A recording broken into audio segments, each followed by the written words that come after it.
A few years ago, I was playing guitar at a recording studio with several other musicians, and when we were finished, we began speaking and introducing ourselves, and we discovered we had something in common. We were all bilingual musicians. This really piqued my interest. I started to think about the relationship between language and music, if there was a relationship. If you're a musician, are you able to learn a second language more easily? Is there an advantage there? And that brought me to my dissertation topic. I want to know if previous explicit music instruction gives individuals an advantage when they're going to learn a second language in a foreign language classroom setting. So I began to do research. And what I found is there are numerous similarities between language and music. And some of these similarities make language and music able to transfer components to each other. One of the major similarities is orthography. Orthography is a symbol that is used that represents a meaning.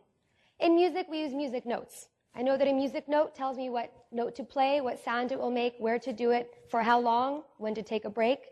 And with language, we use symbols as well. We'll discuss English today, and we use our alphabet. I know that a letter has meaning. I also know that I can combine letters to make words and create a whole new meaning. So orthography is very important with both language and music. Another thing is rhythm, tone, pitch, tempo. These are things that are very important with both.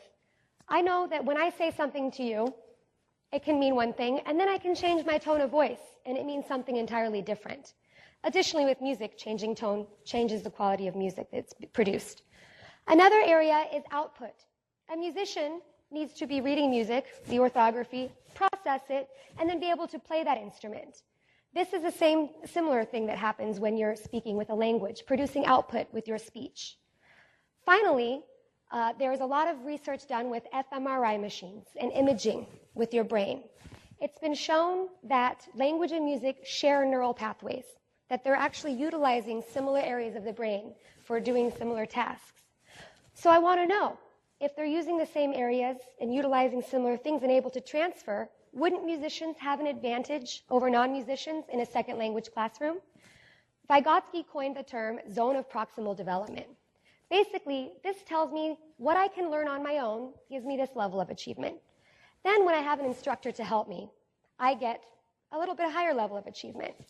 Well, I want to know if music acts as a mediator, just as an instructor does, and gives me a little extra mediation than the non-musicians would have. Do musicians have an extra toolbox they can pull from and use the information they know about orthography and rhythm and tempo and all of these other things they've already learned in an explicit class? So I'm excited to find what I learned from my research. Thank you.